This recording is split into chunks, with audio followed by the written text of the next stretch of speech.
1947 एक साल जो सिर्फ तारीख नहीं था। ये वो वक्त था जब वक्त खुद दो हिस्सों में टूट रहा था। एक तरफ एक सपना पूरा होने जा रहा था, दूसरी तरफ लोग अपनी पहचान समेट रहे थे। घर छूट रहे थे, रास्ते बदल रहे थे, नाम, शहर, यादें, सब कुछ हिला हुआ था। इस जमीन पर उस साल फैसले लिए गए, फैसले जो जिन लोगों के लिए थे वो उन्हें पूछे बिना लिए गए। कहीं खुशी की बात हो रही थी, कहीं सिर्फ खामोशी थी। किसी के लिए ये आज़ादी का दिन था, किसी के लिए ये सब कुछ छोड़ देने का वक्त था। इस कहानी को सिर्फ जीत और हार में नहीं बांटा जा सकता, क्योंकि जब एक देश जन्म ले रहा था तब हजारों लोग अपनी दुनिया खो रहे थे। पार्टीशन के इस बीच से ये कहानी आज़ादी की तरफ बढ़ती है, पर हर कदम के साथ किसी ने कुछ खोया ज़रूर। ये पार्ट 2 है। यहाँ से कहानी का रुख आज़ादी की तरफ है। आज़ादी का ख्याल अब सिर्फ एक जज्बा नहीं रहा था, ये एक प्रक्रिया बन चुका था। सालों से चल रहे आंदोलन के बाद 1940 के दौर तक ब्रिटिश राज के लिए सबसे बड़ा सवाल ये नहीं रहा कि हिंदुस्तान आज़ाद होगा या नहीं। सवाल सिर्फ इतना था, कब और किस कीमत पर। दुनिया उस वक्त एक और जंग में उलझी हुई थी, सेकेंड वर्ल्ड वॉर। ब्रिटेन के लिए ये जंग सिर्फ बाहर की नहीं थी, ये उनकी ताकत, उनके एम्पायर और उनके भविष्य की जंग थी। और हिंदुस्तान इस जंग का सबसे बड़ा रिसोर्स था। यहाँ से फौजी भेजा जा रही थे, यहाँ से पैसा जा रहा था, यहाँ से रॉ मटेरियल जा रहा था। पर जिस देश के लिए ये सब हो रहा था, उस देश के लोग खुद पराधीन थे। इस कॉन्ट्रडिक्शन ने आंदोलन को एक नया जोर दिया। अब ये सिर्फ स्वाभिमान का सवाल नहीं था, ये सवाल था जिम्मेदारी का और हक का। 1939 में कांग्रेस मिनिस्ट्रीज ने रिज़ाइन किया। ये एक पॉलिटिकल सिग्नल नहीं था और ब्रिटिश राज ने इसे इग्नोर नहीं किया। अंग्रेज जानते थे कि जब तक भारत हिंदुस्तान कंट्रोल में है तब तक एम्पायर जिंदा है। इसलिए जब 1942 में क्वाइट इंडिया मूवमेंट आया, टू रिस्पॉन्ड भी उतना ही सख्त था। एक ही रात में बड़ी लीडरशिप गिरफ्तार कर ली गई, प्रेस बंद, रेलवेज पहरा, कर्फ्यू शहरों से गांव तक। राज चल रहा था, पर सिर्फ फोर्स के भरोसे। इस दौर में सुभाष चंद्र बोस का रास्ता और नेताओं से अलग हो चुका था। उन्होंने समझा कि ब्रिटिश राज सिर्फ प्रार्थना और प्रोटेस्ट से जाने वाला नहीं है। उनकी यात्रा जर्मनी से होती हुई जापान तक पहुंची और वहीं से इंडियन नेशनल आर्मी का रूप साफ हुआ। नेताजी के भाषण सिर्फ जोश भरे शब्द नहीं थे, उनमें अर्जेंसी थी, उनमें बेचैनी थी, जैसे वो वक्त को चैलेंज कर रहे हो। तुम मुझे खून दो, मैं तुम्हें आज़ादी दूंगा। ये लाइन उस जनरेशन की आवाज़ थी जो और इंतज़ार के लिए तैयार नहीं थी। आईएनए का मिलिट्री इम्पैक्ट इन ब्रिटिश राज के लिए जितना भी हो, उनका साइकोलॉजिकल इम्पैक्ट कहीं ज़्यादा गहरा था। ब्रिटिश ऑफिसर्स ने पहली बार ये महसूस किया कि हिंदुस्तानी सिपाही सिर्फ हुक्म मानने वाले नहीं रहे। और आया 1945 आया। वर्ल्ड वॉर ख़त्म हो चुकी थी, ब्रिटेन जीत गया था पर थक चुका था। इकोनॉमी कमज़ोर थी, फौज थक चुकी थी और एम्पायर अब लगने लगा था। हिंदुस्तान में माहौल बदल चुका था। आईएनए ट्रायल्स रेड फोर्ट में शुरू हुए। ये सिर्फ कोर्ट प्रोसीडिंग नहीं थी, ये एक पॉलिटिकल मूवमेंट बन गया। पब्लिक सिंपैथी आईएनए के साथ थी, सड़कों पर प्रोटेस्ट हुए, प्रेस ने इसे इग्नोर नहीं किया। ब्रिटिश राज ने इस रिस्पांस की उम्मीद नहीं की थी। और फिर 1946 royal Indian navy mutiny, Bombay की शिप से शुरू हुई है बगावत, देखते ही देखते कोई शहरों तक फैल गई। शिप्स पर तिरंगा, ब्रिटिश ऑफिसर्स के ऑर्डर्स का विरोध, ये सिर्फ एक म्यूटिनी नहीं थी, ये एक वार्निंग थी। अंग्रेज समझ गए अगर फौज भी साथ छोड़ दे तो राज सिर्फ कागज पर रह जाता है। इसी वक्त ब्रिटिश पार्लियामेंट ने यह मानना शुरू किया कि पावर ट्रांसफ़र अब डिले नहीं किया जा सकता। कैबिनेट मिशन आया, टॉक शुरू हुई, प्लान्स बने, प्लान्स टूटे। कमरे के अंदर कॉन्स्टिट्यूशन पर बहस चल रही थी, कमरे के बाहर ज़मीन पर घबराहट बढ़ रही थी। इस दौर में आज़ादी के लिए लड़ने वाले एक सोच पर नहीं थे। किसी के लिए पूरी आज़ादी प्रायोरिटी थी, किसी के लिए पावर शेयरिंग, किसी के लिए अलग पॉलिटिकल भविष्य। ये मतभेद बंद कमरों में थे, पर उनका असर सड़कों पर दिखने लगा। ब्रिटिश राज के लिए ये सब एक सिग्नल था। उनके पास ना टाइम था, ना रिसोर्सेस और ना ही पूरा कंट्रोल। 1947 के शुरू होते होते ये बात तय हो चुकी थी कि ब्रिटिश इंडिया और ज़्यादा देर एक साथ नहीं रह सकता। पर जो फैसला ऊपर लिया गया उसकी कीमत नीचे चुकाई जाने वाली थी। आज़ादी नज़दीक थी, पर उसकी शक्ल अभी पूरी तरह साफ नहीं थी। इस दौर में उम्मीद भी थी और थकान भी। पूरी लड़ाई सिर्फ अंग्रेज़ों के खिलाफ नहीं थी, ये एक इम्तिहान भी था इस देश के लिए। क्योंकि आज़ादी सिर्फ एक तारीख नहीं होती, वो एक जिम्मेदारी होती है। और जैसे जैसे ये जिम्मेदारी नज़दीक आ रही थी, ज़मीन के नीचे कुछ और भी हिल चुका था, जो अब तक सिर्फ महसूस हो रहा था। वो जल्द ही साफ दिखने वाला था। और ये सिर्फ सियासत का संकट नहीं था, ये एक ऐसा दौर था जहाँ ब्रिटिश राज सिर्फ हिंदुस्तान में ही नहीं, अपने अस्तित्व में भी हिला हुआ था। सेकेंड वर्ल्ड वॉर के बाद ब्रिटेन एक जीता हुआ देश था, लेकिन एक थका हुआ एम्पायर। उनके शहरों पर बॉम्ब गिरे थे, उनकी इकोनॉमी कर्ज में डूबी हुई थी और उनकी जनता अब एम्पायर के बोझ को और उठाना नहीं चाहती थी।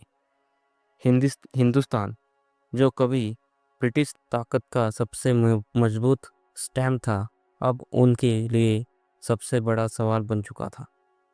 ब्रिटिश एडमिनिस्ट्रेटर्स जो सालों से यहाँ काम कर रहे थे, अपनी प्राइवेट रिपोर्ट में एक बात बार बार लिख रहे थे, कंट्रोल स्लीपिंग। ये स्लीपिंग कंट्रोल सिर्फ प्रोटेस्ट से नहीं आ रहा था, ये आ रहा था सिस्टम के हर लेवल पर। डिस्ट्रिक्ट्स ऑफिसर्स के पास अब पहले जैसी अथॉरिटी नहीं थी। पुलिस के ऑर्डर्स सवालों के साथ फॉलो हो रही थी और इंटेलिजेंस रिपोर्ट्स सिर्फ वार्निंग बन कर रह गई थी। राज कागज़ पर चल रहा था, ज़मीन पर नहीं। इस बीच ब्रिटिश सरकार ने ये भी समझ लिया था कि हिंदुस्तान को फोर्स के साथ और ज़्यादा समय तक नहीं रोका जा सकता। इसलिए बातचीत का रास्ता फिर से खोला गया। कैबिनेट मिशन सिर्फ एक प्लान नहीं था, ये एक आखिरी कोशिश थी ब्रिटिश इंडिया को एक साथ रखने की। मिशन के मेंबर्स जब हिंदुस्तान आए तो उन्होंने एक ऐसा देश देखा जो सरफेस पर शांत लगता था, पर अंदर से प्रेशर कुकर बन चुका था। मीटिंग्स चल रही थी, प्रपोजल्स लिखे जा रहे थे और हर प्रपोजल के साथ एक नया सवाल खड़ा हो रहा था। पावर किसको मिलेगी, कितनी मिलेगी और कब मिलेगी? ये सवाल सिर्फ ब्रिटिश और इंडियन लीडरशिप के बीच नहीं थे, ये सवाल इंडियन लीडरशिप के अंदर भी थे। आज़ादी के लिए लड़ने वाले अब सिर्फ एक दुश्मन के खिलाफ नहीं लड़ रहे थे, वो अपने भविष्य के मॉडल के लिए भी लड़ रहे थे।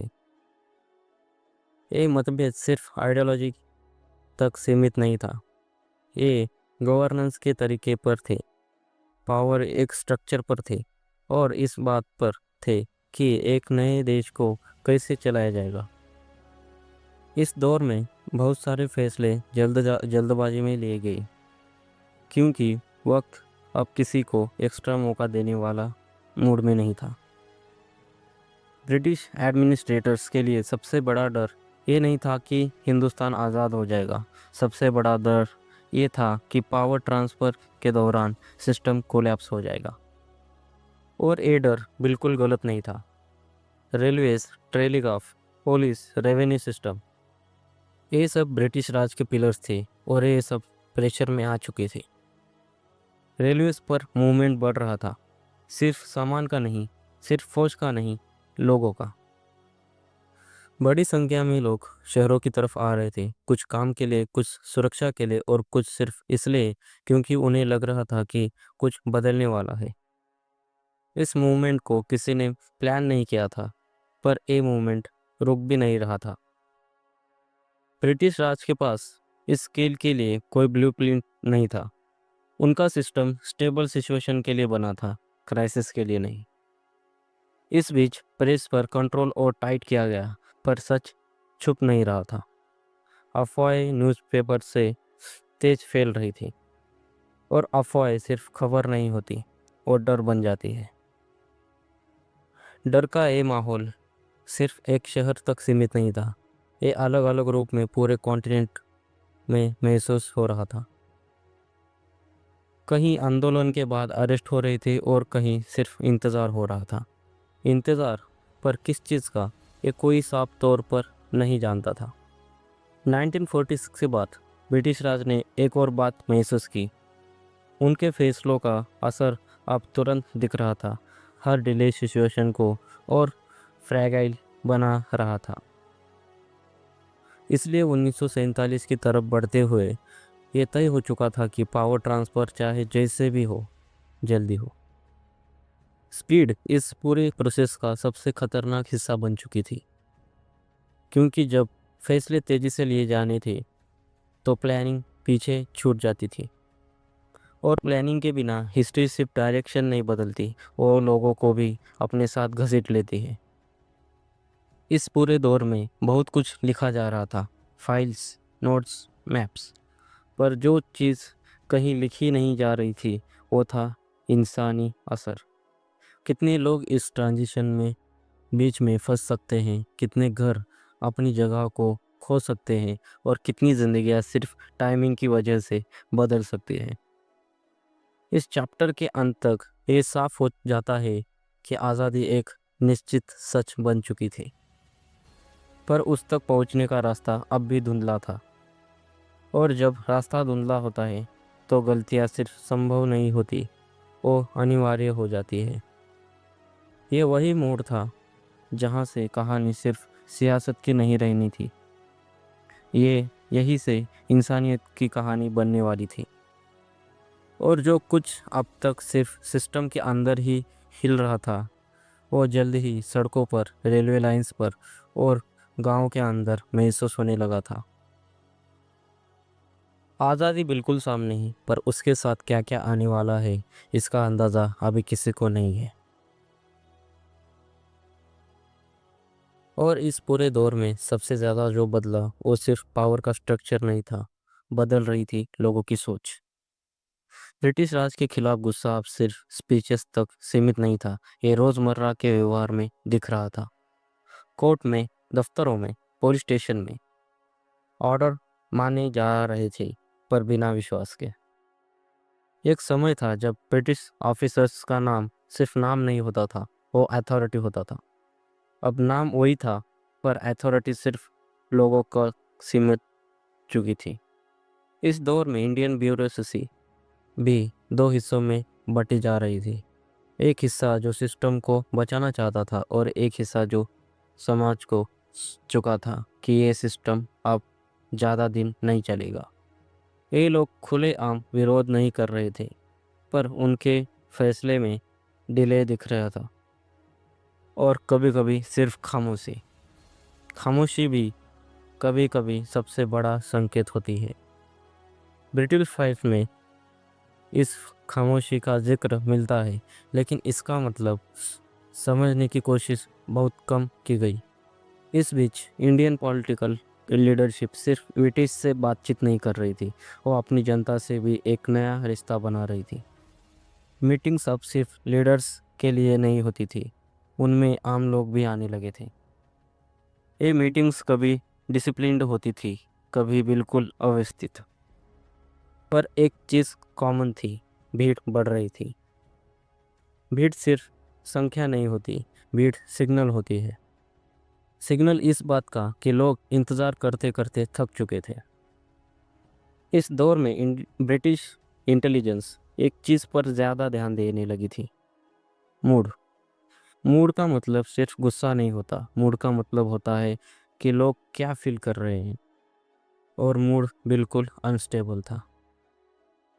कहीं उम्मीद थी, कहीं आशंका, कहीं सिर्फ कन्फ्यूजन। कन्फ्यूजन इसलिए क्योंकि कोई clear road map public domain में नहीं था। आज़ादी की बात हर जगह हो रही थी, पर आज़ादी के बाद क्या, ये बात बहुत कम लोग कर रहे थे। इस खामोशी का बोझ सिर्फ लीडर्स पर नहीं था, ये आम लोगों पर भी पड़ रहा था। गांव में ही लोग पूछ रहे थे ज़मीन का क्या होगा, शहरों में लोग पूछ रहे थे नौकरी का क्या होगा, और सब जगह एक ही सवाल घूम रहा था, क्या कल सेफ होगा। इस बीच ब्रिटिश प्रेस और इंडियन प्रेस अलग अलग कहानियां सुना रहे थे। ब्रिटिश न्यूज़पेपर्स ऑर्डर और ट्रांजिशन की बात कर रहे थे, इंडियन न्यूज़पेपर्स मूवमेंट और सैक्रिफाइसेस के। सच इन दोनों के बीच कहीं था। सच ये था कि ट्रांजिशन का कोई परफेक्ट तरीका नहीं होता, और जब एम्पायर जाता है तो उसके नीचे जो रह जाते हैं वो अक्सर तैयार नहीं होते। इस दौर में नेताजी सुभाष चंद्र बोस का जिक्र सिर्फ एक व्यक्ति का जिक्र नहीं था, वो एक याद थे, वो एक प्रश्न थे। उनके स्पीचेस सिर्फ शब्दों के संग्रह नहीं थे, वो एक चैलेंज थे। तुम मुझे खून दो, मैं तुम्हें आज़ादी दूंगा। ये लाइन सिर्फ जज्बात नहीं जगाती थी, ये ब्रिटिश राज के लिए एक साइकोलॉजिकल थ्रेट थी। क्योंकि ये लाइन डिसिप्लिन की बात करती थी, बलिदान की बात करती थी, और डिले को एक्सेप्ट नहीं करती थी। ब्रिटिश ऑफिसर्स इस तरह ही शब्दों से सबसे ज़्यादा डरते थे। इसलिए INA ट्रायल्स सिर्फ कानून केस नहीं बने, वो एक पब्लिक स्पेक्टेबल बन गए। और जब स्पेक्टिकल बनता है तो कंट्रोल मुश्किल हो जाता है। फौज के अंदर भी ये असर महसूस होने लगा। ब्रिटिश इंडियन आर्मी एक डिसिप्लिन फोर्स थी, पर वो भी इसी समाज का हिस्सा थी, और समाज बदल रहा था। इस दौर में बहुत से छोटे इंसिडेंट्स हुए जो हिस्ट्री बुक्स में सिर्फ फुटनोट के बन के रह गए, पर उन इंसिडेंट्स ने ब्रिटिश राज को अंदर से हिला दिया। कहीं ऑफिसर्स ज़्यादा सख्ती से बचते थे। ये सब कोलैप्स नहीं था, पर कोलैप्स के साइन थे। 1946 के बाद ये बात लगभग तय हो चुकी थी कि ब्रिटिश राज अपनी मर्जी से नहीं जा रहा था, उसे जाना पड़ रहा था। और जब कोई शक्ति मजबूरी में जाती है तो वो पीछे परफेक्ट चीज़ें छोड़कर नहीं जाती। इस पूरे प्रोसेस में टाइम सबसे बड़ा दुश्मन बन गया। हर डिसीजन लेट लग रहा था, और हर डिले सिचुएशन को और वायलेटली बना रहा था। लोगों के बीच ट्रस्ट की कमी बढ़ने लगी, सिर्फ ब्रिटिश पर नहीं, एक दूसरे पर भी। और जब ट्रस्ट कम होता है तो अफवाह सबसे तेज चलती है। अफवाहें कभी रेलवे प्लेटफॉर्म पर सुनाई देती थी, कभी मंडियों में, कभी चाय की दुकान पर। कोई पूछता, सुना कल क्या होने वाला है? और कोई जवाब देता, पता नहीं, पर कुछ अच्छा नहीं लग रहा। ब्रिटिश राज जाते जाते एक बात बिल्कुल साफ हो चुकी थी, वो हिंदुस्तान पर और ज़्यादा देर अपना भरोसा नहीं रख सकते। पर हिंदुस्तान भी अभी तय नहीं कर पाया था कि वो अपने आने वाले कल पर कितना भरोसा करेगा। आज़ादी पास थी, बहुत पास, लेकिन उसके साथ जो बदलाव आने वाले थे उनका अंदाज़ा किसी के पास भी नहीं था। इस चैप्टर के अंत तक सिर्फ एक सच रह जाता है, हिस्ट्री अब रुकने वाली नहीं थी। जो कुछ भी आगे होने वाला था वो सिर्फ फैसलों का नतीजा नहीं होगा, वो लोगों के डर, उम्मीद और बेचैनी का मिला जुला असर होगा।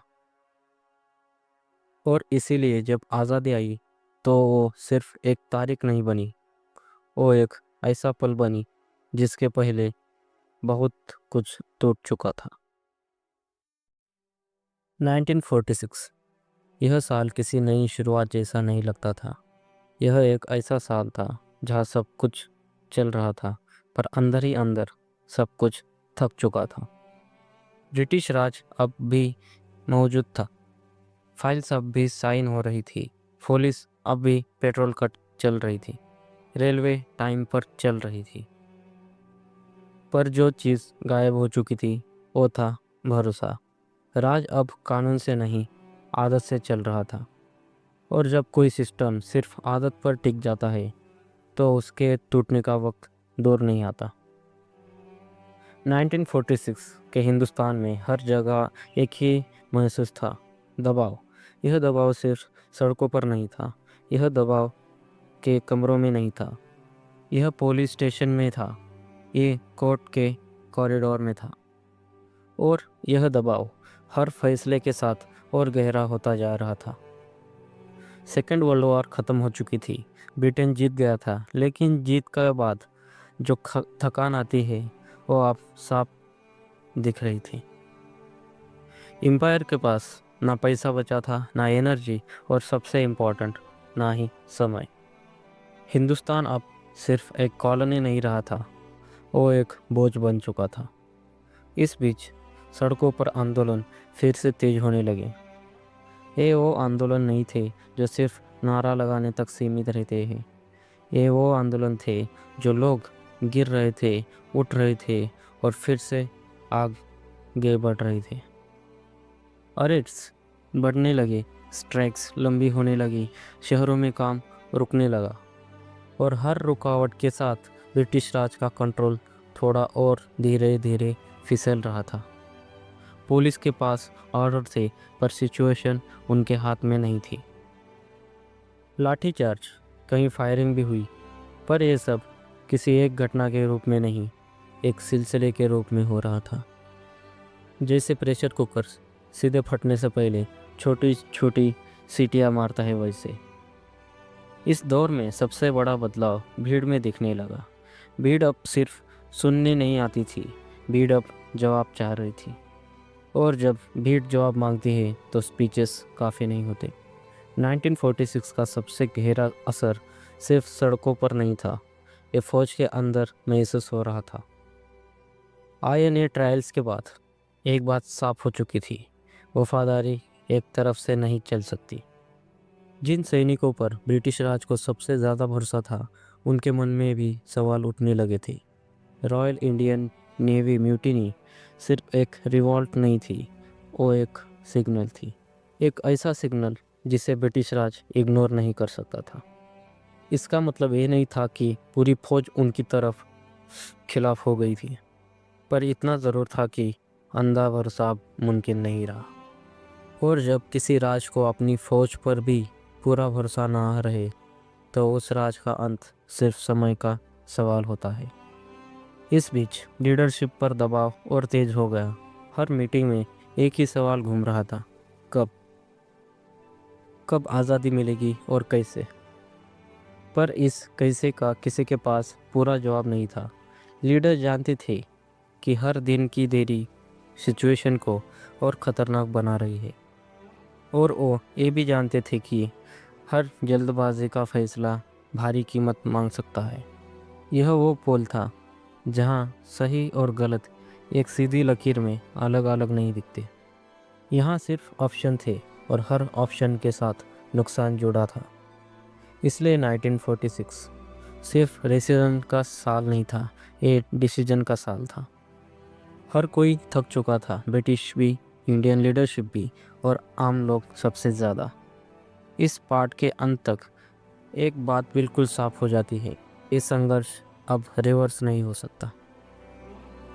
जो उबाल 1946 में शुरू हुआ वो सिर्फ आज़ादी पर ही रुकने वाला है, और उसे पहले बहुत कुछ ऐसा होने वाला है जिसके लिए कोई भी पूरी तरह तैयार नहीं है। 1946 के बाद ये बात धीरे धीरे सबको समझ आ रही थी कि अब सिर्फ प्रेशर से काम नहीं चलेगा। ब्रिटिश राज के लिए सबसे मुश्किल सवाल अब ये नहीं था कि हिंदुस्तान को आज़ादी देनी है या नहीं, सवाल ये था कैसे। और एक कैसे हर दिन के साथ और ज़्यादा उलझन जाता है।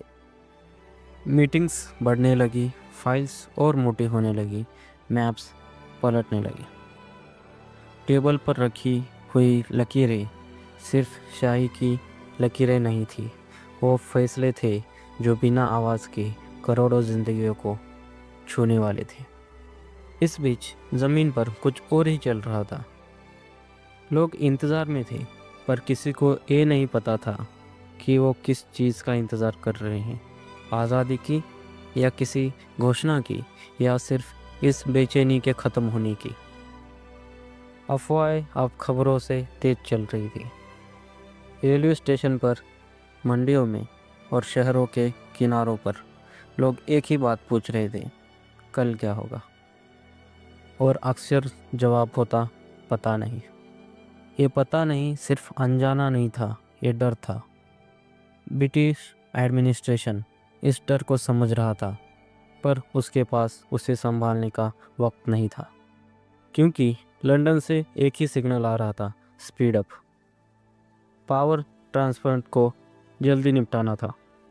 स्पीड का मतलब था कम डिसीजन, कम प्रिपरेशन और ज़्यादा रिस्क। और जब रिस्क इतनी बड़ी जनता के साथ जुड़ा हो, तो उसका असर सिर्फ फाइल्स तक सीमित नहीं रहता।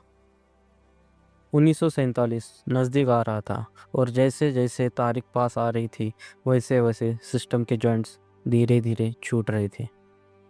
पुलिस स्टेशन में मैन पावर कम पड़ने लगी। डिस्ट्रिक्ट्स ऑफिसर्स सिर्फ रिपोर्ट भेज रहे थे, उनके पास ग्राउंड कंट्रोल नहीं बचा था। रेलवेज पर मूवमेंट बढ़ने लगी, सिर्फ ट्रेन का नहीं, लोगों का। कुछ लोग शहरों की तरफ आ रहे थे, कुछ शहरों से बाहर जा रहे थे। ये मूवमेंट किसी ने प्लान नहीं किया था, पर एक बार शुरू होने के बाद इसे रोकना भी मुमकिन नहीं था। इस वक्त सबसे खतरनाक चीज़ खामोशी बन चुकी थी। कहीं कोई अनाउंसमेंट नहीं, कहीं कोई क्लियर इंस्ट्रक्शन नहीं, बस एक अंदाज़ा कि कुछ बड़ा होने वाला है। और जब लोग सिर्फ अंदाज़ों पर जीने लगते हैं, तो उनका भरोसा धीरे धीरे डर में बदलने लगता है। लीडरशिप के पास ये सबसे मुश्किल पल था। उनके पास आइडियल सॉल्यूशन नहीं था, उनके पास सिर्फ लिमिटेड ऑप्शन थे। हर ऑप्शन में किसी ना किसी का नुकसान था, इसलिए फैसले ले जा रहे थे, पर पूरे यकीन के साथ नहीं। ज़मीन पर छोटे छोटे इंसिडेंट्स बढ़ने लगे, कहीं झगड़ा, कहीं आग, कहीं भीड़। ये अभी वायलेंस नहीं था, पर वायलेंस का शैडो था। जैसे अंधेरा सूरज डूबने से पहले धीरे धीरे फैलता है, वैसे ही। कोई किसी का दुश्मन नहीं था, पर हर कोई किसी से डर रहा था। इस बीच रेलवे लाइंस सिर्फ ट्रांसपोर्ट का जरिया नहीं रही, वो लाइफलाइन बन चुकी थी, और साथ ही सबसे कमज़ोर कड़ी। क्योंकि जहाँ मूवमेंट होता है, वही सबसे पहले ब्रेकडाउन होता है। इस पार्ट के अंत तक ये साफ हो जाता है कि कहानी अब सिर्फ आज़ादी को पहुँचने की नहीं रही। ये कहानी उस कीमत की भी बन चुकी है जो आज़ादी से पहले चुकाई जाने वाली थी, और वो कीमत सिर्फ लीडर्स नहीं चुकाने वाले थे। जब फैसले कागज़ों पर हो रहे थे, तब लोग ज़मीन पर अपनी ज़िंदगी समेट रहे थे। कुछ जा रहे थे, कुछ लौट रहे थे, और कुछ सिर्फ इसलिए चल पड़े थे क्योंकि रुकना अब और ज़्यादा खतरनाक लग रहा था। इस दौर में रेलवे सिर्फ एक सिस्टम नहीं रही, वो एक रास्ता बन गई, बचाव का भी और बर्बादी का भी। स्टेशंस पर भीड़ थी, प्लेटफॉर्म पर खामोशी भी। लोग कम बोल रहे थे, ज़्यादा देख रहे थे। हर आँख किसी चीज़ को पकड़ने की कोशिश में थी, किसी अफवाह को, किसी इशारे को, किसी तसल्ली को। ट्रेन आ रही थी, ट्रेन जा रही थी, और हर ट्रेन के साथ एक सवाल चल रहा था, क्या ये सफ़र आखिरी तो नहीं? इस वक्त एडमिनिस्ट्रेशन का रोल लगभग गायब हो चुका था। ऑर्डर्स थे, पर उन्हें फॉलो करने वाली ताकत नहीं थी। पुलिस कम थी, रिसोर्सेस कम थे, और समय सबसे कम। रेलवे लाइंस जो सालों से ब्रिटिश राज की शान थी, अब उसकी सबसे बड़ी कमज़ोरी बन चुकी थी, क्योंकि ये लाइंस शहरों को ही नहीं, डर को भी जोड़ रही थी। इस वायलेंस का कोई एक शुरुआत का पल नहीं मिलता, ये एक दिन में नहीं फूटा, ये धीरे धीरे बना। पहले सिर्फ खबरें आई, फिर अफवाहें, फिर खामोश कन्फर्मेशन। कुछ ट्रेन्स अपनी मंजिल पर पहुंची, पर अपने लोगों के साथ नहीं। कुछ ट्रेन्स रास्ते में ही रुक सी गई। ये सिर्फ एक दिशा की कहानी नहीं थी, ये सिर्फ एक तरफ का दर्द नहीं था। जिस तरफ ट्रेन जा रही थी उस तरफ का डर उसमें चढ़ा हुआ था, और जिस तरफ से आ रही थी उस तरफ का गुस्सा। यह वायलेंस किसी एक का फैसला नहीं था, यह एक टूटे हुए सिस्टम का नतीजा था।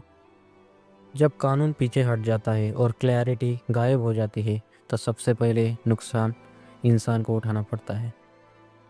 रेलवे कंपार्टमेंट जो कभी रोज़मर्रा के सफ़र के लिए बने थे, अब असुरक्षा के बंद कमरे में बन गए थे। लोग दरवाजे बंद कर रहे थे, खिड़कियों से झांक रहे थे और हर झटके पर चौंक जाते थे। ये डर बोलता नहीं है, ये सांस में बैठ जाता है। कहीं किसी ने मदद के लिए हाथ बढ़ाया, कहीं किसी ने सिर्फ आंखें बंद कर ली। इस वक्त ना कोई जीत रहा था, ना कोई हार रहा था। सब सिर्फ बचने की कोशिश कर रहे थे। ब्रिटिश एडमिनिस्ट्रेशन सब देख रहा था, पर इंटरवेन्यू करने के लिए ना उनके पास स्ट्रक्चर बचा था, ना ही विल। पावर ट्रांसफ़र की तेज़ी ने सिचुएशन को और ख़राब कर दिया। जो चीज़ महीनों में प्लान होनी चाहिए थी वो हफ्तों में निपटाई जा रही थी, और जब प्लानिंग कम होती है तो प्राइस आम लोग चुकाते हैं। इस दौर में लीडरशिप के पास भी पूरा कंट्रोल नहीं था। रेलवे वायलेंस सिर्फ एक ट्रेजेडी नहीं, वो एक वार्निंग थी। इस बात की वार्निंग कि आज़ादी का रास्ता सीधा नहीं होता। एक बात बिल्कुल साफ हो जाती है, इस सफ़र में किसी ने कुछ हासिल नहीं किया, सिर्फ कुछ खो दिया। और एक खोजना सिर्फ उस वक्त का नहीं था, इसकी गूंज आने वाले सालों तक सुनाई देने वाली थी। जब रात ख़त्म हुई तो सुबह आई। कैलेंडर पर यह एक नई तारीख थी, पर सड़कों पर यह सिर्फ तारीख नहीं थी, यह एक लम्हा था जिसका इंतज़ार पूरी पीढ़ी ने किया था। देश आज़ाद हुआ। इस शब्द के साथ सिर्फ दर्द नहीं था, इसमें सांस भी थी। थकी हुई सांस पर जिंदा सांस। कहीं झंडे लहराए, हल्की सी मुस्कान थके हुए चेहरों पर आई। किसी ने पहली बार खुले आसमान के नीचे गहरी सांस ली। किसी ने अपने बच्चों को गले लगाया। भीड़ में शोर भी था, पर चीख नहीं। यह खुशी जोर से बोल रही थी, यह चुपचाप महसूस की जा रही थी। लीडरशिप के लिए यह सिर्फ एक फैसला नहीं था, यह एक जिम्मेदारी थी, पर अब अपनी जिम्मेदारी। फ्रीडम फाइटर्स के लिए ये पल सिर्फ अंत नहीं था, यह तसल्ली थी कि जो कुछ झेला गया वो बेकार नहीं गया। रेलवे लाइंस पर ट्रेन चली। इस बार लाशें नहीं थी, इस बार लोग भी थे, थके हुए पर जिंदा। कुछ घर टूट चुके थे, पर कुछ नए सपने अभी भी बने नहीं थे, सिर्फ महसूस हो रहे थे। इस आज़ादी में खुशी भी थी, पर संभाल कर रखी हुई, जैसे कोई जख्मों पर धीरे से हाथ रखे। और फिर एक पल आया जब लोगों ने समझा कि अब यह ज़मीन उनकी है। और इस आज़ादी के साथ सिर्फ यादें नहीं आई, सपने भी आए, छोटे, शांत पर सच्चे।